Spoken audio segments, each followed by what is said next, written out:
नमस्कार मित्रांनो, welcome back to my YouTube channel. रेशनधारकासाठी मित्रांनो सर्वात मोठी आनंदाची बातमी आता समोर आलेली आहे. 27 ऑगस्टला गणपतीचे आगमन होणार आहे आणि दरवर्षीप्रमाणे ह्या वर्षी सुद्धा 100 रुपयामध्ये आनंदाचा शिधा पिवळ्या व केशरी रेशनधारकांना सरकारने देण्याचे ठरवले आहे. परंतु सरकारने यावर्षी सरसकट सर्व जिल्ह्यांमध्ये हा आनंदाचा शिधा म्हणजेच 12 वस्तू या मोफतमध्ये तुम्हाला मिळतात, त्या सर्व वस्तू सर्व जिल्ह्यांमध्ये मिळणार नाही आहेत मित्रांनो. राज्यातील फक्त 14 जिल्ह्यांमध्येच हा आनंदाचा शिधा म्हणजे 12 वस्तू सरकारने देण्याचे ठरवले आहे. यामध्ये यावर्षी वेगवेगळ्या महागड्या वस्तू देखील देण्याचे सरकारने ठरवले आहे.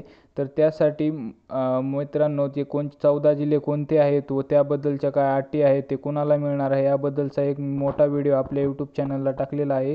त्याची मी लिंक आपल्या व्हिडिओच्या खाली देत आहे. त्यावर टच करा मित्रांनो व तो मोठा व्हिडिओ पहा. त्यातील अटी सर्व कोणाकोणाला मिळणार आहे, कोणते ते जिल्हे आहेत ते सर्व दिलेलं आहे मित्रांनो. तो व्हिडिओ पहा, चॅनलला सबस्क्राईब करा, व्हिडिओ लाईक करा. धन्यवाद.